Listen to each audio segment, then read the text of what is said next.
Yeah, so if you want to, let's talk about the things that I've been wrong about, like over the last year.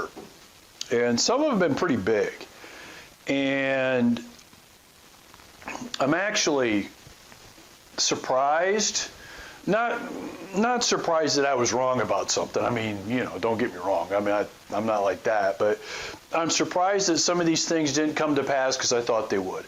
And I mean, it's all actually not bad that it didn't happen, but man, there's a couple, there's at least one or two that I totally missed and I was really, really wrong about, especially when it came to, some of the things that you were discussing, which, has to do with COVID, its effects on multifamily, its effects on values, its effects on paying rent and collecting rent and, all those kinds of things. So I was really way off on a few things on that. And I'll tell you what they were. And some of them you're going to know because I was outwardly expressing my opinion on this to, most anybody that would listen about what I thought was going to happen. And so first of all, I don't think we're out of the woods yet, even though things have much improved between now and a year ago. So I don't think we're out of the woods, but I think we're a hell of a lot better now versus a year ago, but that's no guarantee that it's going to, you never know what could happen, right? So we're a hell of a lot better off. And, but at the time, one of the first things that I was telling people, and this was like the biggest, this is my big where I was wrong big time, is I said that get your cash ready because there's going to be an avalanche of multifamily properties, other commercial real estate too, which you could make the argument there's still maybe, the hotel industry's taken some hits. There's been some big acquisitions and mergers in the hotel industry. There's some office space having some, so there's still, what I'm going to talk about still I think exists in some of those property segments, but we're just focusing on multifamily, okay? So the big thing that I was wrong about was I was telling everybody that you better get your cash together and you better get ready and you better keep your powder dry because there will be opportunities to purchase multifamily properties at huge discounts, unlike what we have seen in the past. That's what I said. And so if you do your research, you look at my emails, okay, you look at my videos, you go back in time and you watch and you see what I was kind of putting out there in terms of my opinion, I was big on that. We're going to have a ton of multifamily properties, owners that are not going to do a good job of owning and managing through the pandemic, and they're going to do their best, and their best still isn't going to be good enough because there's going to be opportunities abounding to buy these properties at a discount. And a funny thing about this is I was even on a conference call with, I would say, my peers, folks like me. I'm part of a group of folks just like me that, we get together and have meetings and stuff. And I was on a call in about a year ago, early April, not quite a year ago, but really close.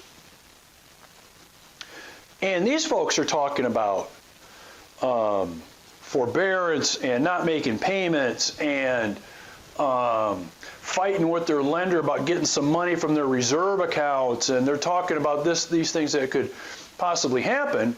And I'm sitting there thinking, holy shit. I mean, if these guys are saying this and they're expecting some of these things that could be possible in their respective marketplaces, we're going to see a lot of discounted, repossessed, or sell as fast as I can to get out of this thing, multifamily properties. Okay, and again, I went like overboard in saying that this was going to be the case. Well, Nothing's been further from the truth. None of that materialized. None of it did. Now, you could say that there might be segments in some part of the country. I've got partners that own properties in, for example, California and some other places that are having some real tough issues with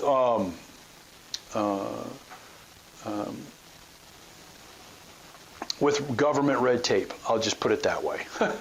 I'd like to say it differently, but I'll say government red tape, and they're having some problems. Okay. I also know that there are some owners of student housing properties that are having some problems. But all in all, in general, none of that has come to pass. I haven't seen, since I prognosticated this to be the case, I haven't been approached with any, and I'm in it up to my nose for 12, 14 hours a day, okay? I haven't seen anything. No discounts. As a matter of fact, what I've seen are now properties selling at higher prices per unit than I've ever seen. It's been the exact opposite.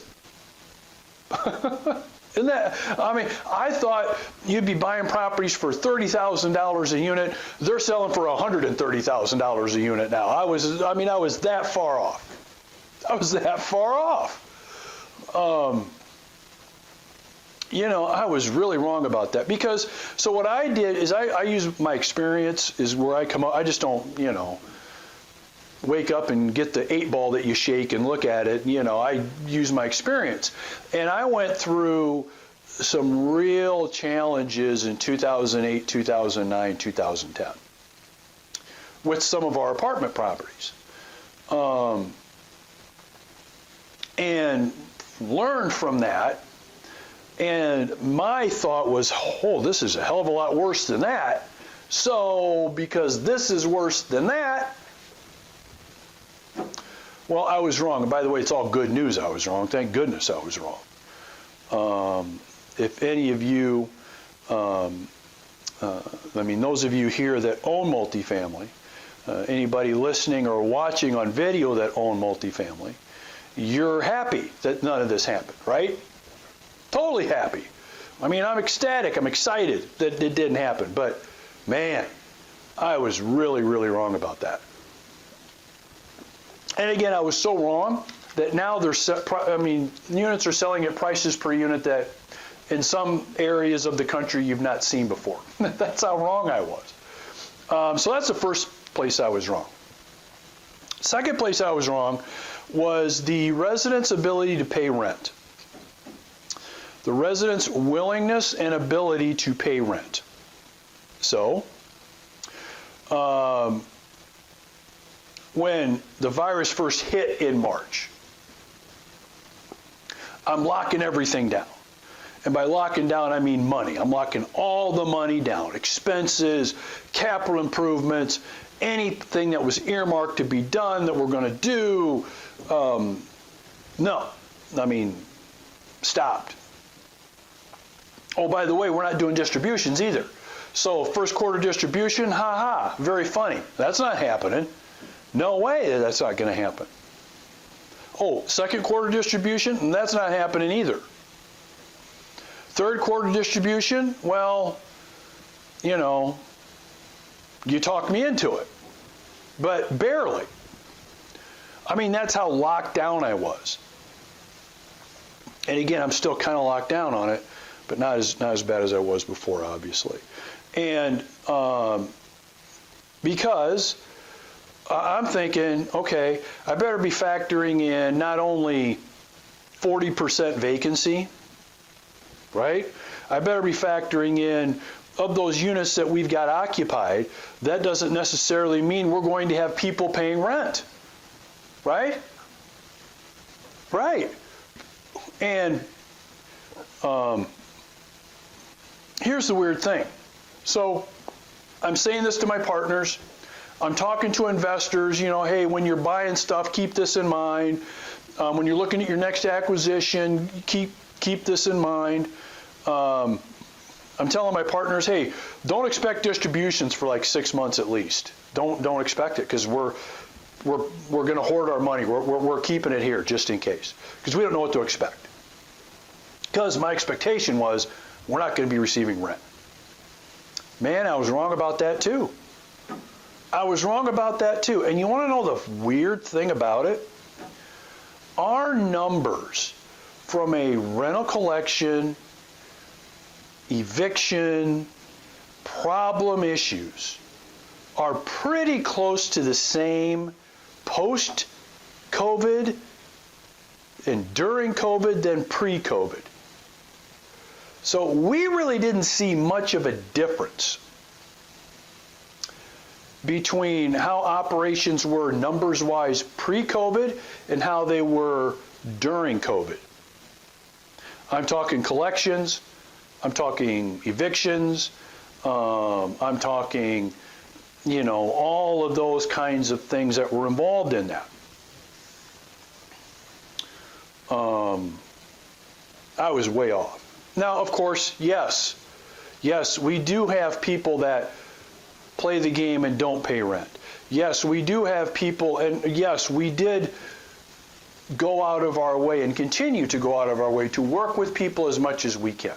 Payment plans, how can we help you out?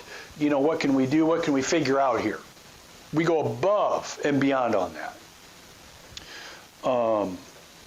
But the numbers weren't what I thought they were going to be. I was wrong about that. They continue to be very, very good. And yeah, you can attribute some of that to, there was a little more extended unemployment. Yeah, the government had a little bit more stimulus money in there. So you can attribute some of that to that, but a very small percentage of that to it. Not as big as you would think. And on top of that, you've got the media, who, by the way, with what I'm talking about here, you can't believe what you read or see in the media. And this isn't like a political thing. I'm just telling you regarding this, because they're not accurate at all. They're not. So the media, it'd be April, record numbers of tenants are not going to pay rent. May, tenants are not going to pay rent. June, tenants are not going to pay rent. July, August, every damn month there's a big headline somewhere, some big paper. You've all seen them. Some big publications, record amounts of uncollected, billions of dollars of rent not paid, blah, blah, blah, blah, blah. I can tell you that's bullshit. I can tell you it is. I'm in it. I know. And yeah, there might be some properties here or there. There might be some properties here or there that are having issues, with more issues than what I'm talking about. Again, we could probably talk areas of California. We could probably talk areas in the east, on the East Coast, and some states too. And we could do that. Because I'm sure there are some. But again, in general, it's not what you're being led to believe. Again, we're not out of the woods yet. And related to this, here's what you're going to see now. It's coming. I'm going to predict, okay, this might be something else I'm wrong about, but here goes. It's coming, and I'm saying it right here, right now. So if you recall, the wisdom of our government leaders and the Centers for Disease Control on, hey, landlords and owners of apartment communities, we are forbidding you to evict people for non-payment of rent because we need to stop the what? The spread. We need to stop the spread of this. We can't have thousands of more people on the streets, so to speak, because we got to stop the spread. The more people that are out there, out of their homes and their apartments in this case, the more spread there's going to be. So you are doing this to stop the spread. You remember this? This is why this was enacted. Well, now what you will be hearing is, especially in the media, you're going to see big headlines. You're going to see stuff posted everywhere. It's coming. Because the deadline's coming up on the eviction moratorium. And every time the deadline comes up, the media is going to start posting these big stories about how now owners of apartment communities and landlords, they should still not evict these people that aren't paid, these residents that haven't paid, because now it's going to create a financial problem. There'll be record amount of people out on the streets trying to find a new home, and financially it's going to be hard for them. They're not going to be able to do it, on and on. A much different reason now, isn't it? Okay. Much different. So it's all going to be about, okay, apartment community owners and managers, you guys need to keep these people longer now because they've had a financial hardship as a result of this. And by the way, it's your problem now to finance their hardship by keeping them in your apartment communities, because we can't have all of these people out trying to find places to home. There'll be millions of homeless. There'll be millions on the streets and all this kind of overblown, outrageous stuff. You will see it's coming. It's coming. So maybe I'll be wrong about that too. I don't think I will be, but we'll see. But it's interesting how it's changed from, we don't want to stop, we got to stop the spread here. We can't have people out on the streets to, oh, we can't have people now having all these financial issues. We can't let them out of there. So you're telling me because I'm the unlucky owner that had these folks in my apartment community at the time of the pandemic, I now have to house them for as long as it takes, for nothing. That's total horseshit. But that's what you're going to be seeing and you're going to be reading here pretty soon, my prediction. Okay. So back to my being wrong. Wrong about apartment community values. Huge, I thought there'd be huge distress in the market, great big discounts being able to be had. Totally wrong about that. Second thing I was wrong about was the residents' ability to pay rent, their willingness to pay rent, and our ability for collections. I was way off about that too. And here's one more thing I was wrong about. What lenders would do and how lenders would be treating apartment community owners, not only from current loans in-house that they've got, but also from getting new financing. Okay, getting new financing. So nothing. My prediction was lenders are going to stop lending money. They're not going to want to. They are going to play it safe, and they're going to wait and see what happens. So sorry you want to refinance, Mr. Jones. We're not refinancing until we see what's going to happen. Sorry about that new purchase, Mrs. Smith. We're not doing it because we're going to see what happens. Oh, maybe we'll let you buy it, but you got to put 70% down. We'll finance 30%. And by the way, it's on a 5-year amortization. You know that kind of stuff. I thought that would be the case. So when I was thinking this, I immediately went to my lenders and said, hey, can you help me out here? Is there any way that we can work on our interest rate, work on our terms? Now, understand, I was not asking for, we didn't miss any loan payments, nor did we ask to have our loans forgiven for 3 months or 2 months or whatever it was. Because we had lenders say, hey, if you want to not make payments for 3 months, that's cool with us. Or if you just want to pay interest only for 3 months, that's cool with us. I said, no way, man, no way. Our apartments are doing great.